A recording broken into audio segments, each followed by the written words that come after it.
शांति। आज 19 जून 2022 की अव्यक्त बाप दादा की मुरली है, जिसकी रिवाइज डेट है 6/4/91, 6 अप्रैल 1991 की रिवाइज्ड मुरली है। अव्यक्त मुरली का टाइटल है कर्मातीत स्थिति की निशानियां। अंतिम लक्ष्य फरिश्ता बनने के लिए कर्मातीत स्थिति को ही धारण करना है ना। आज की मुरली बहुत इंपॉर्टेंट है। प्रैक्टिकली कैसे हम कर्मातीत स्थिति की निशानियों को पहचाने, समझे और धारण करें। बहुत एकाग्रता के साथ सुनेंगे। यदि कोई काम कुछ करते हुए सुन रहे हैं तो थोड़ी देर के लिए स्थिर एक ही जगह बैठ के कॉन्सेंट्रेट करके सुने। कर्मातीत स्थिति के समीप आ रहे हैं। अंत समय आ रहा है तो उसके समीप भी तो आना है ना समीप है। हाँ जी बाबा। कर्म भी वृद्धि को प्राप्त होता रहता है, लेकिन कर्मातीत अर्थात कर्म के किसी भी बंधन के स्पर्श से न्यारे। ऐसा ही अनुभव बढ़ता रहे जैसे मुझ आत्मा ने इस शरीर द्वारा कर्म किया ना, ऐसे न्यारापन रहे। न कार्य के स्पर्श करने का और करने के बाद जो रिजल्ट हुई उस फल को प्राप्त करने में भी न्यारापन। कर्म का फल अर्थात जो रिजल्ट निकलती है उसका भी स्पर्श न हो, बिल्कुल ही न्यारापन अनुभव होता रहे। जैसे कि दूसरे कोई ने कराया और मैंने किया, किसी ने कराया और मैं निमित्त बनी, लेकिन निमित्त बनने में भी न्यारापन। ऐसी कर्मातीत स्थिति बढ़ती जाती है। ऐसा फील होता है, पूछ रहे ऐसा फील होता है कि ऐसी कर्मातीत स्थिति बढ़ती जा रही है। क्या सुनाया कि कार्य कर रहे हैं तो कार्य करने की भान की अनुभूति, वो भी स्पर्श न करे, और उसके बाद जो रिजल्ट मिलता है या जो उसका फल प्राप्त होता है उसमें भी न्यारापन। अगर उसमें कुछ अच्छा फल प्राप्त हुआ तो बेहद खुश होना, तो अगर कोई बुरा फल प्राप्त हुआ या कुछ नीचे ऊपर हुआ तो फिर दुखी होना, ये भी हो जाए। तो ऐसा नहीं, न बहुत हाई लेवल पे न बहुत लो लेवल पे हमारी स्थिति न्यारेपन की हो। तो कर्म का फल का जो रिजल्ट है वो हमें स्पर्श ही न करे, उससे बिल्कुल न्यारापन हो, तब कहेंगे कर्मातीत अवस्था। ये फील करे, बाबा कहते हैं ये कर्मातीत स्थिति की अनुभूति होती है न्यारेपन की। जो समझते हैं हमें इसमें और परिपक्व होना है और ज्यादा न्यारापन बढ़ाना है, वो हाथ ऊपर करे। मुबारक हो। महारथियों की स्थिति औरों से न्यारी और प्यारी स्पष्ट हो रही है ना। जैसे ब्रह्मा बाप स्पष्ट थे, ऐसे नंबरवार आप निमित्त आत्माएं भी साकार स्वरूप से स्पष्ट होती जाती। कर्मातीत अर्थात न्यारा और प्यारा। कर्म दूसरे भी करते हैं और आप भी करते हो, लेकिन आपके कर्म करने में अंतर है। दूसरों के कर्म करने में और हमारे कर्म करने में जरूर अंतर होना चाहिए ना, क्योंकि हमें जो भी कर्म करते हैं वो न्यारेपन के साथ करना है, उसमें आसक्ति नहीं रखनी है, ना ही भान रखना है कि हम कर रहे हैं। करण करावनहार बाबा करा रहा है, जितना इसका अभ्यास करेंगे ना उतना न्यारे रह सके। तो दुनिया के लोगों में और हमारी स्थिति में अंतर है ना, बाबा पूछ रहे हैं। जो कुछ बीता और न्यारा बन गया, कर्म किया और वह करने के बाद ऐसा अनुभव होगा कि जैसे कुछ किया ही नहीं, कराने वाले ने करा लिया। ऐसी स्थिति का अनुभव करते रहेंगे। हल्कापन रहेगा, कर्म करते भी तन का हल्कापन, मन की स्थिति में भी हल्कापन। कर्म की रिजल्ट मन को खींच लेती है, ऐसी स्थिति है। जितना ही कार्य बढ़ता जाएगा उतना ही हल्कापन भी बढ़ता जाएगा। कर्म अपनी तरफ आकर्षित नहीं करेगा, लेकिन मालिक होकर कर्म कराने वाला करा रहा है, और निमित्त करने वाले निमित्त बनकर कर रहे हैं। आत्मा के हल्केपन की निशानी है। आत्मा की जो विशेष शक्तियां हैं, मन, बुद्धि, संस्कार, यह तीनों ही ऐसी हल्की होती जाएगी। संकल्प भी बिल्कुल ही हल्की स्थिति का अनुभव कराएंगे। बुद्धि की निर्णय शक्ति भी ऐसा निर्णय करेगी जैसे कि कुछ किया ही नहीं, और कोई भी संस्कार अपनी तरफ आकर्षित नहीं करेगा जैसे पाप के संस्कार कार्य कर रहे हैं। यह मन, बुद्धि, संस्कार, सूक्ष्म शक्तियां जो है, तीनों में लाइट, हल्का अनुभव करेंगे। स्वतः ही सबके दिल से, मुख से यही निकलता रहेगा कि जैसे बाप वैसे बच्चे न्यारे और प्यारे है। क्योंकि समय प्रमाण बाहर का वातावरण दिन प्रतिदिन और ही भारी होता जाएगा। जितना ही बाहर का वातावरण भारी होता, उतना ही अनन्य बच्चों के संकल्प, कर्म, संबंध, लाइट हल्के होते जाएंगे। और इस लाइटनेस के कारण सारा कार्य लाइट चलता रहेगा। वायुमंडल तो तमो प्रधान होने के कारण और भिन्न भिन्न प्रकार से भारीपन का अनुभव करेंगे। प्रकृति का भी भारीपन होगा, मनुष्य आत्माओं की वृत्तियों का भी भारीपन होगा। इसके लिए भी हल्कापन औरों को भी हल्का करेगा। जितनी हमारी स्थिति डिटैच्ड होगी, न्यारेपन की होगी, हम भी हल्का होंगे, वातावरण भी हल्का महसूस होगा। अच्छा, सब ठीक चल रहा है ना? बाबा पूछ रहे हैं, ठीक चल रहा है सभी का सभी कुछ? हाँ, कहे हाँ जी बाबा। कारोबार का प्रभाव आप लोगों के ऊपर नहीं पड़ता, लेकिन आपका प्रभाव कारोबार पर पड़ता है। जो कुछ भी करते हो, सुनते हो, तो आपके हल्केपन की स्थिति का प्रभाव कार्य पर पड़ता है। कार्य की हलचल का प्रभाव आप लोगों के ऊपर नहीं आता। अचल स्थिति कार्य को भी अचल बना देती है। सब रीति से असंभव कार्य संभव और सहज हो रहे हैं और होते रहेंगे। अच्छा, 19 जून 2022 की अव्यक्त बाप दादा की और एक रिवाइज मुरली है 10/4/91 की, 10 अप्रैल 1991 की, जिसका टाइटल है दिल तख्त नशीन और विश्व तख्त नशीन बनने के लिए सदा सुख दो और सुख लो। आज विश्व के मालिक अपने बालक सो मालिक बच्चों को देख रहे हैं। सभी बच्चे इस समय भी स्व के मालिक है और अनेक जन्म भी विश्व के मालिक है। परमात्मा बालक मालिक बन जाते हैं। ब्राह्मण आत्माएं अर्थात मालिक आत्माएं इस समय सर्व कर्मेंद्रियों के मालिक हो, अधीन आत्माएं नहीं हो। अधिकारी अर्थात मालिक हो, कर्मेंद्रियों के वशीभूत नहीं हो, इसलिए बालक सो मालिक हो। बालकपन का भी ईश्वरीय नशा अनुभव करते हो और स्वराज्य के मालिकपन का भी नशा भी अनुभव करते हो। तो डबल नशा है ना। नशे की निशानी है अविनाशी रूहानी खुशी। सदा अपने को विश्व में खुश नसीब आत्माएं समझते हो, वह मेरा श्रेष्ठ भाग्य अर्थात श्रेष्ठ नसीब। खुश नसीब भी हो और सदा खुशी की खुराक खाते और खिलाते हो। ऐसे ही है ना, सभी खुश नसीब भी और खुशी की खुराक खाने और खिलाने वाले भी। हाथ ऊपर करें। साथ साथ सदा खुशी के झूले में झूलते रहते हो। औरों को भी खुशी का महादान दे खुश नसीब बनाते हो। ऐसे अमूल्य हीरे तुल्य जीवन बनाने वाले हो। बन गए हैं या अभी बनना है? बन गए सभी या अभी और पुरुषार्थ करना है? क्या समझते हैं? बाबा को आंसर दे।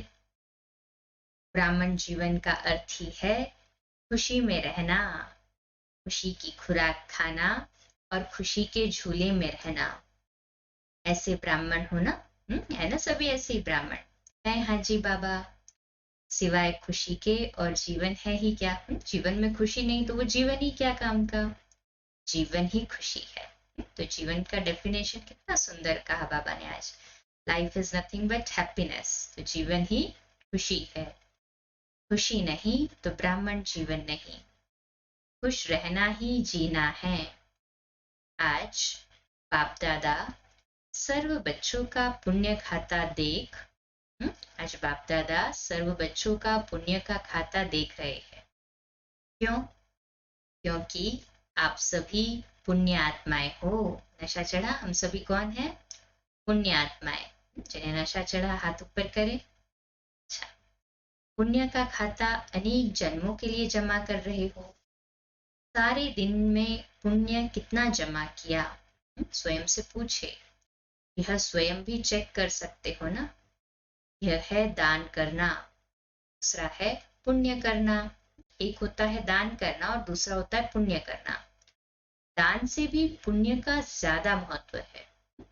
कि दान दे रहे हैं परंतु उसमें पुण्य हुआ कि नहीं ये गारंटी नहीं। मान लीजिए किसी को कुछ दान दिया, कोई आपके पास आया भीख मांगने के लिए, आपने उसे कुछ पैसे दिए, अब उसने जाकर उससे चाकू खरीदा और किसी का कुछ तकलीफ या चोट पहुंचाई, तो वो तो पुण्य का खाता नहीं हुआ ना। बाबा कहते हैं दान से भी पुण्य का ज्यादा महत्व है। जो बाबा के कार्यों में हम सहयोगी बनते हैं, तन मन धन मनसा वाचा कर्मणा संबंध संपर्क से सेवा करते हैं, ये पुण्य का खाता जमा होता है। पुण्य कर्म निस्वार्थ सेवा भाव का कर्म है। पुण्य कर्म दिखावा नहीं होता लेकिन दिल से होता है।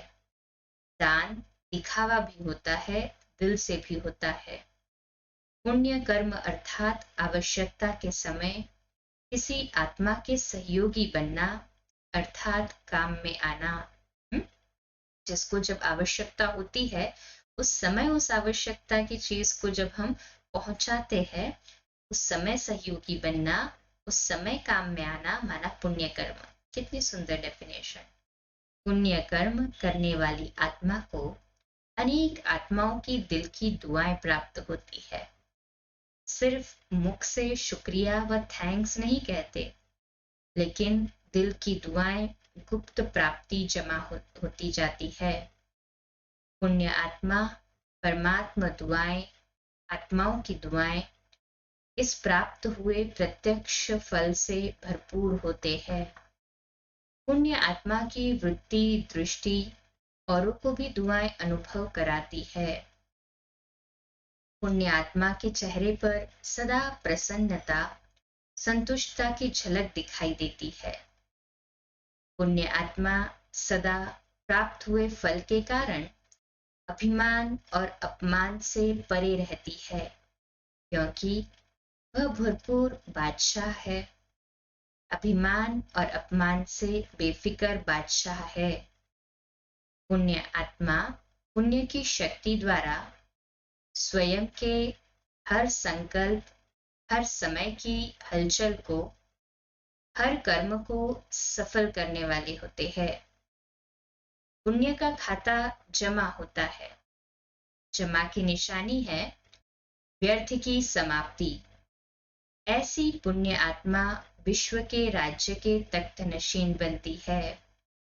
तो अपने खाते को चेक करो कि ऐसे पुण्य आत्मा कहाँ तक बने हैं।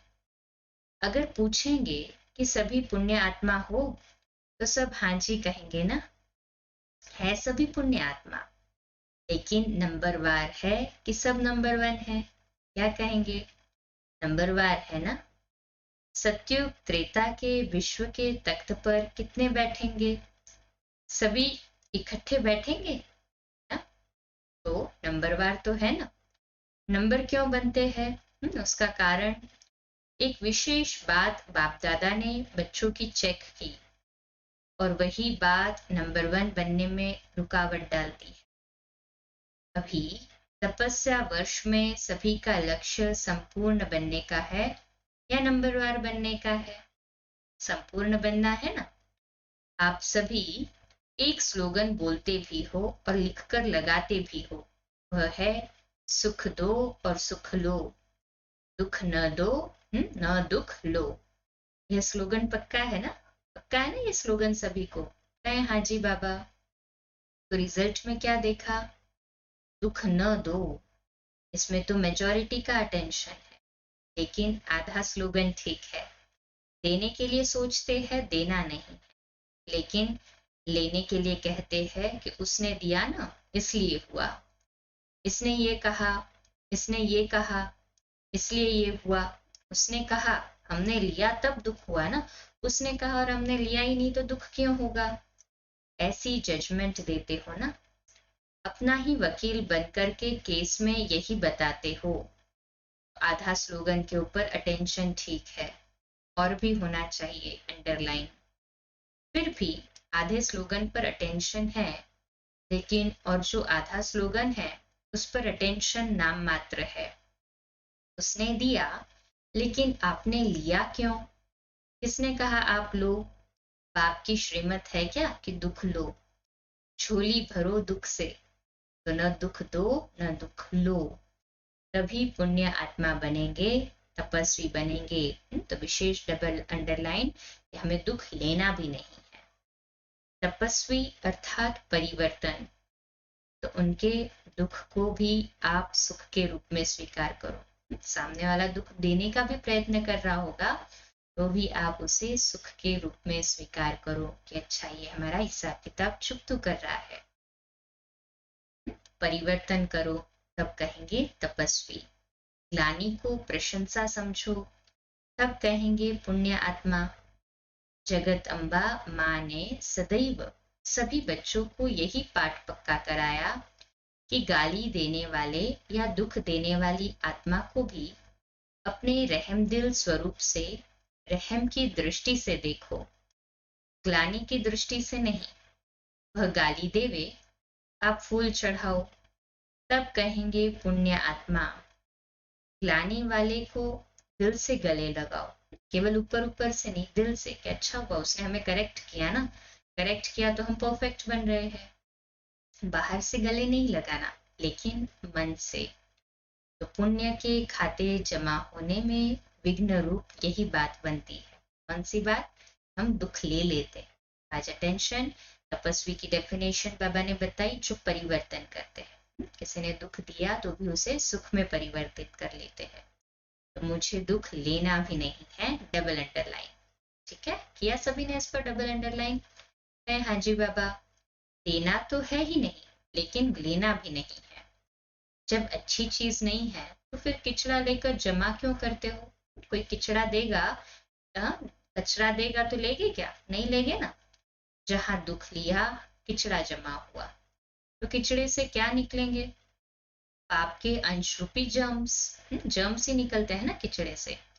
अभी मोटा पाप तो नहीं करते हैं ना, अभी पाप का अंश रह गया है, उसे भी समाप्त करना है।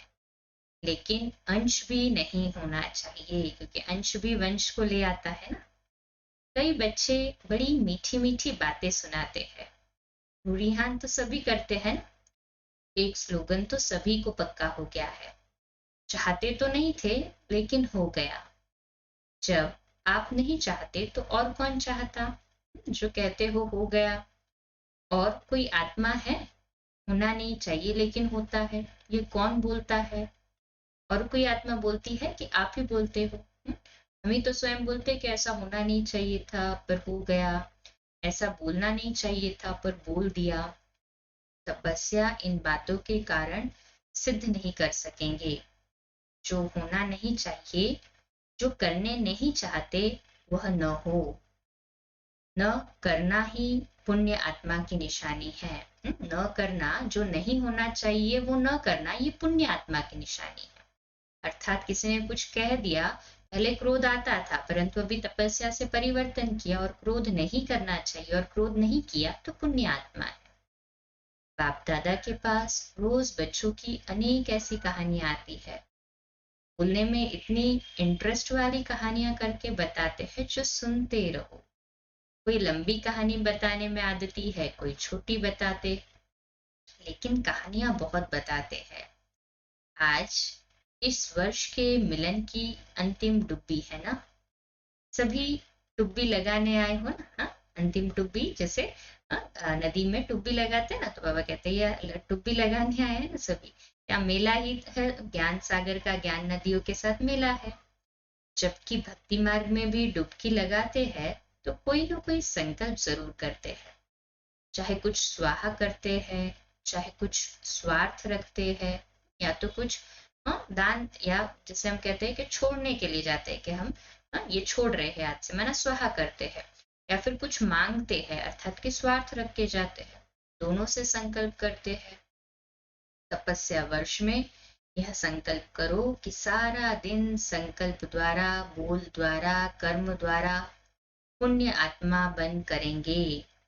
और पुण्य की निशानी बताई कि पुण्य का प्रत्यक्ष फल है हर आत्मा की दुआएं, डबल अंडरलाइन। पुण्य का प्रत्यक्ष फल है हर आत्मा की दुआएं। हर संकल्प में पुण्य जमा हो, बोल में दुआएं जमा हो, संबंध संपर्क से दिल से सहयोग की शुक्रिया निकले। इसको कहते हैं तपस्या। ऐसी तपस्या विश्व परिवर्तन का आधार बनेगी। ऐसी रिजल्ट पर प्राइज मिलेगी। फिर कहानी नहीं सुनाना कि ऐसा हो गया। वैसे पहला नंबर प्राइज सभी टीचर को लेना चाहिए, और साथ में मधुबन निवासियों को लेना चाहिए, क्योंकि मधुबन की लहर निमित्त टीचर्स की लहर प्रवृत्ति वालों तक, गॉडली स्टूडेंट्स तक सहज पहुंचती है। तो आप सब नंबर आगे तो हो ही जाएंगे। अब देखेंगे कि किस किस के नाम प्राइज में आते हैं। टीचर्स के आते हैं, या मधुबन वालों के, या गॉडली स्टूडेंट्स के आते हैं। डबल विदेशी भी तीव्र पुरुषार्थ कर रहे हैं। बाप दादा के पास प्राइज बहुत है, जितना चाहो ले सकते हो, प्राइज की कमी नहीं है, भंडारे भरपूर है। अच्छा, सभी मेले में पहुंच गए हैं। मेला अच्छा लगा कि तकलीफ हुई? बारिश ने भी स्वागत किया, प्रकृति का भी आपसे प्यार है, घबराए तो नहीं ना? ब्रह्मा भोजन तो अच्छा मिला ना? 63 जन्म तो धक्के खाए हैं, अभी तो और ही ठिकाना मिला ना? 3 पैर पृथ्वी तो मिली ना? इतना बड़ा हॉल जो बनाया है, तो हॉल की शोभा बढ़ाई ना, हॉल को सफल किया ना? किसी को भी तकलीफ तो नहीं हुई ना? लेकिन ऐसे नहीं मेला करते रहना, रचना के साथ साधन भी साथ भी आते हैं। अच्छा, सर्व बालक सो मालिक श्रेष्ठ आत्माओं को, सदा हर कदम में पुण्य का खाता जमा करने वाली पुण्य आत्माओं को, सदा दिल तख्त नशीन और विश्व के तख्त अधिकारी विशेष आत्माओं को, सदा सुख देने और सुख लेने वाले मास्टर सुख के सागर आत्माओं को, सदा खुशी में रहने वाले और खुशी देने वाले मास्टर दाता बच्चों को बाप दादा का याद प्यार और नमस्ते। हम रूहानी बच्चों की रूहानी माता पिता बाप दादा को याद प्यार, गुड मॉर्निंग और नमस्ते। वाह बाबा वाह, शुक्रिया बाबा शुक्रिया। फिर दादियों से मुलाकात कर रहे बाबा। बाप दादा ने देखा कि सभी महारथियों ने दिल से सबको शक्तिशाली बनाने की सेवा बहुत अच्छी की। इसके लिए शुक्रिया क्या करे, लेकिन खाता जमा हुआ, बहुत बड़ा खाता जमा हुआ। बाप दादा महावीर बच्चों की हिम्मत और उमंग उल्लास देख पद्म गुणा से भी ज्यादा हर्षित होते हैं। हिम्मत रखी है, संगठन सदा स्नेह के सूत्र में रहा है, इसलिए इसकी सफलता है। संगठन मजबूत है ना? छोटी माला मजबूत है, कंगन तो बना है, माला तो नहीं बनी, कंगन तो है ना? इसलिए छोटी माला भी पूजी जाती है। दादियों की छोटी माला बाबा कहते पूजी जाती, बड़ी अच्छी तैयार हो रही है, वह भी हो जाएगी, होनी ही है। सुनाया था ना, बड़ी माला के दाने तैयार है, लेकिन दाने से दाना मिलने में थोड़ी सी मार्जिन है। माला कब कही जाती है? तब दाने से दाना मिलता है।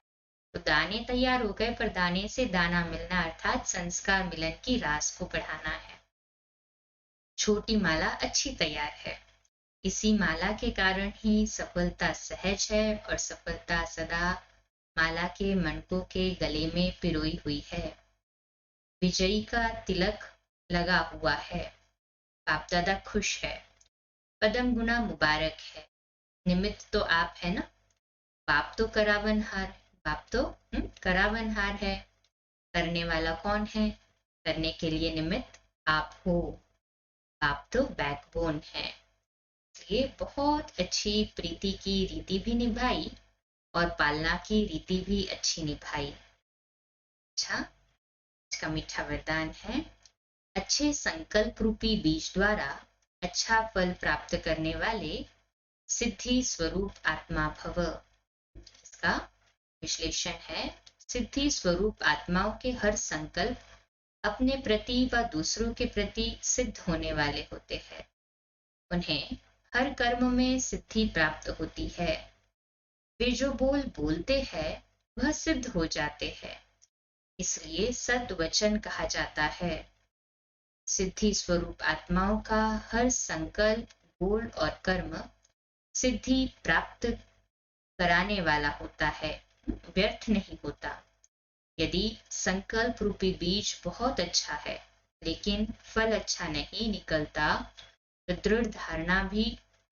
दृढ़ धारणा की धरनी ठीक नहीं है या अटेंशन की परहेज में कमी है। इसके लिए अटेंशन प्लीज, अटेंशन परफेक्ट होगा, दृढ़ता परफेक्ट होगी, तो सिद्धि स्वरूप होना ही है। हमारा हर संकल्प, बोल और कर्म सिद्ध होना ही है 100%। परंतु बाबा ने एक कंडीशन रखी है कि वो संकल्प कैसा हो? शुद्ध संकल्प हो। अच्छा, आज का स्लोगन है, दुख की लहर से मुक्त होना है तो कर्म योगी बनकर हर कर्म करते रहो। दुख की लहर से मुक्त होना है तो कर्म योगी बनकर हर कर्म करो। सूचना, आज मास का तीसरा रविवार है। सभी राजयोगी तपस्वी भाई बहने सायं 6:30 से 7:30 बजे तक विशेष योग अभ्यास के समय अपने आकारी फरिश्ते स्वरूप में स्थित हो विश्व परिक्रमा करते हुए प्रकृति सहित सर्व आत्माओं को लाइट माइट देने की सेवा करें। विशेष अटेंशन देंगे संडे को नुमा शाम में फरिश्ता स्वरूप में स्थित होकर विश्व परिक्रमा करते हुए प्रकृति को और सर्व आत्माओं को लाइट माइट देने की सेवा करें। करेंगे ना सभी? कहें हाँ जी बाबा। आज का हमारा स्वमान लिखने के लिए और अभ्यास करने के लिए है, मैं सिद्धि स्वरूप आत्मा हूं। मैं सिद्धि स्वरूप आत्मा हूं। अच्छा, कम बोलो, धीरे बोलो, मीठा बोलो, सत्य बोलो, सोच समझकर बोलो। निमित्त भाव, निर्माण भाव, निर्मल वाणी। 2 मिनट विशेष शक्तिशाली योग अभ्यास करेंगे साइलेंस में। बाबा के घर के लिए विशेष शक्तिशाली प्रकंपन पहुंच जाएंगे।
सुबह अमृत वेले मिलेंगे 4 बजे योग भोग पानी चार्जिंग के लिए।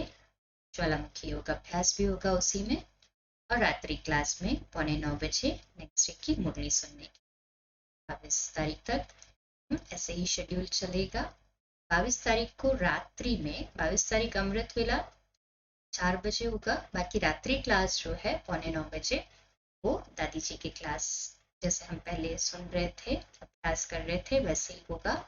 और फिर 23 तारीख अमृत वेला पहले की तरह 3:30 से 4:30 मेडिटेशन और 4:30 से 5 मुरली रहेगी। ओम शांति।